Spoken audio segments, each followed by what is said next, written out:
Hi. So one of the early things you're going to have to learn in your chemistry course is significant figures, how to count them, how to do math with them. So here's a quick little rundown of how to count the number of significant figures.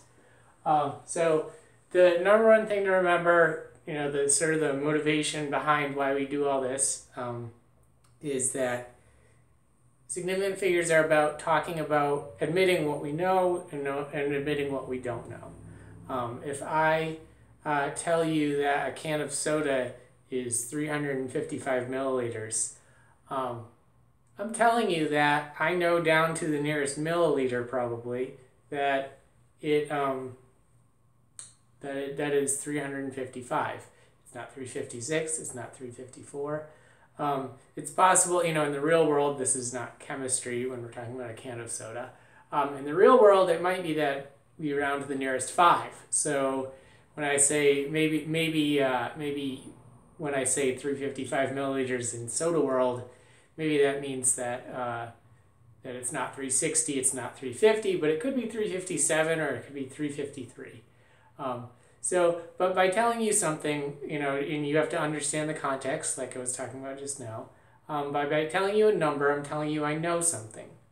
And when I don't tell you a number, it also means that I don't know something. So let's look at, for example, the number 25. 25, again, assume now for the rest of this, we're talking about chemistry. We don't round to the nearest 5 usually in chemistry. When I say 25, I know that 5. I know it's not 26. I know it's not 24. So there's two significant figures. I know it's definitely 20, or at least something in the 20 range. And then I also know one more piece of accuracy, 5, 1, 2. 167. Again, I know it's a bigger number. I know it's somewhere 100. I know it's 60, and then I know it's 7. It's not 168. It's not 166. 1, 2, 3. Okay. You do this with decimals too. Okay, if I say there are three grams of something, right? That means I don't know if it's 3.4 or 3.3 or 3.2. I just know I've rounded to the nearest gram.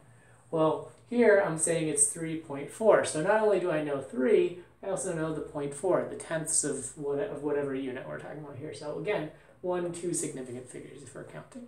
Okay. Now we're getting into some trickier ones. Now, zeros are the only difficult thing in counting significant figures. If I have some number written down that is not a 0, 2, 5, 1, 6, 7, any number that I've chosen to write down, that means I'm telling you I know it, so it is significant. So zeros, though, sometimes people have trouble with it. Sometimes zeros are significant, sometimes they're not. Okay. So this is the easiest case. Again, if you want to think back to why are we doing this? 203, well, I've told you I know this 3 is right. That means this 0 is right too. We're not in the 190s. 20 is really 19, or if you went down, it would be 19. We're not in the 210s. We're in the 200s with, less than 210.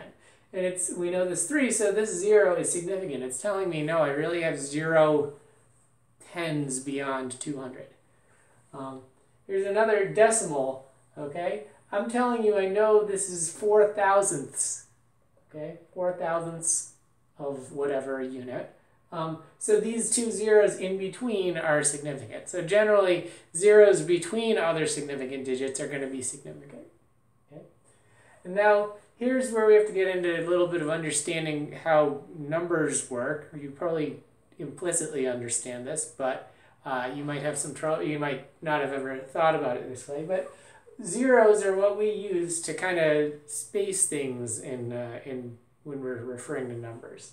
Okay, so I'm writing some zeros here because this is 56 hundred thousandths, and you're not going to have to know that, off the top of your head, what place you're in necessarily in chemistry. Usually we write things in smarter, simpler ways, but I'm trying to do this for the example here. 56 hundred thousandths. I know this 5, I know this 6, and I do know these zeros but they're not significant zeros because I just have a tiny number, a tiny amount of something. To say that I have, if, I don't know how many you would want to count, but let's say 1, 2, 3, 4, 5, 6. I've written down 6 numbers here. To say that these guys are significant, that would be over-representing how accurate we are. It's 56, But the zeros, the leading zeros, that's what we call these, the leading zeros are not significant. Just like I could write 0, 0, 0, right? I know I have 0 million, 0 100,000, 0 10,000, 0 1,000. I could write a bunch of zeros in front of this 203. That wouldn't mean I have 10 significant digits. So the same thing is happening here, and we just happen to see them because we have to see them in order to get a small enough number to make this represent how small this number is. So leading zeros are not significant digits. Okay, now we get to the really tricky situation here. I'm going to grab a marker.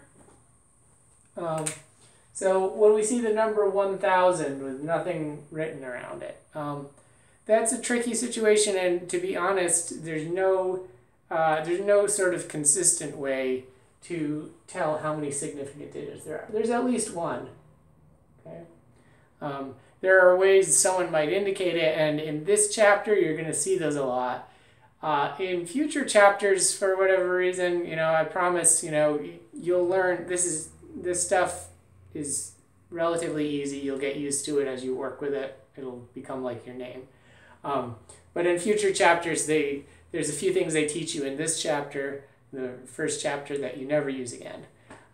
So one of the tricks is writing a dot after the number, but we don't see any dot after the number, and sometimes that means something, sometimes it doesn't. So there's actually a trick I'll show you in a bit, but I'll just say for now this is ambiguous. I don't know if these zeros are significant. Again, kind of like this number here, we could be putting them just to show how big this 1 is, meaning is it 100, is it 10, is it 1? We put some zeros there, they're again placeholders to make the number big. If you think about, the way we talk in real life sometimes, right? If we say someone is a millionaire, okay, all we're telling you is that they have $1 million, or maybe more than that, but we don't mean it down to the $10,000 range. If I told you, I won $1 million in the lottery, well, maybe it'd be a special lottery that was exactly $1 million drawing. But it might be that I won $1.4 million, or I won almost $1 million. Whereas if I told you I won $1,125,000 in the lottery, you would expect that $5,000 is accurate. If I really wanted, $1,200,000, you'd accuse me of being a liar. And maybe if I put that on a tax form, the U.S. government would definitely accuse me of being a liar. But anyways, getting back to this, we don't really know. If we say 1,000 without any indication, we don't know how many significant figures are here. As a first guess, 1. Here, this is one of the ways to indicate. Put this little dot here. This is intentional. You say 1,000 with a dot after it, and that means that this number I wrote down is not just a 0 to hold a place. It's a real 0. I know it's not 1,001. I know it's not 999. So this would indicate that all the zeros are significant. 1, 2, 3, 4. Okay, and you can go further too. If you know more places, you don't have to stop. Just because in normal life we don't talk about decimals very often, you don't have to stop there, right? You could write 2 more. If say this was money, right? I've just written two more zeros. We could write 2 zeros after the decimal point, and because we intentionally wrote them when we didn't have to, that means that actually we meant to. Again, we're saying that we know something. It always comes back to that, is what do we know? So this has 1, 2, 3, 4, 5, 6 significant figures. Getting back to this, there's a couple ways that your book, I've seen in a few books, one way to indicate significance is putting a little dash over a number. So for example, if I write that, that means this 0 is the last significant 0. This 0 is not significant, so this would be 3 significant figures. So I'm mentioning this because your teacher might expect you to know it on an exam or something like that, but I've never seen it in the wild, and that's because in the wild, when you're doing real chemistry work, we tend to write things with scientific notation. And we'll probably make a separate video on scientific notation if you're not familiar with that. But scientific notation would solve this problem because if I wanted 3 zeros, I could write this as 3 significant figures, 1.00 times 10 to the third.